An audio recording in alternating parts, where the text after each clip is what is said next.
నాకు నా నాన్న అల్జీమర్స్ వల్ల కోల్పోయాను. కాబట్టి మీరు ప్రేమించే వ్యక్తి నెమ్మదిగా మాయమవుతూ ఉండటాన్ని చూడటం ఎంత కష్టం అనేది నాకు తెలుసు. ఇంకా ఎక్కువ మంది 80 ఏళ్లు లేదా అంతకంటే ఎక్కువ వయస్సు వరకు జీవిస్తుండటంతో మరిన్ని కుటుంబాలు ఈ వ్యాధి వల్ల కలిగే భయంకరమైన భావోద్వేగ మరియు ఆర్థిక భారాన్ని అనుభవించాల్సి వస్తుంది. అల్జీమర్స్ పరిశోధనలో మనం ఒక పెద్ద పురోగతికి అంచున ఉన్నామని నేను నమ్ముతున్నాను. ఇప్పుడు మన దగ్గర ఈ వ్యాధిని త్వరగా గుర్తించగలిగే విప్లవాత్మక రక్త పరీక్ష ఉంది.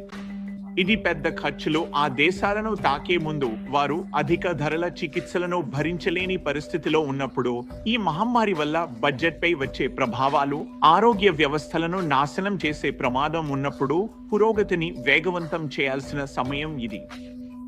మన మేధస్సు అల్జీమర్స్ పై మన అవగాహన ముందుకు వెళ్తోంది. మనం నిజమైన పురోగతి సాధిస్తున్నాం, కానీ ఇంకా ఎక్కువ చేయాలి. ఈ వ్యాధి ప్రభావాన్ని గణనీయంగా తగ్గించగల జోక్యం అభివృద్ధి చేయగలమని నేను భావిస్తున్నాను.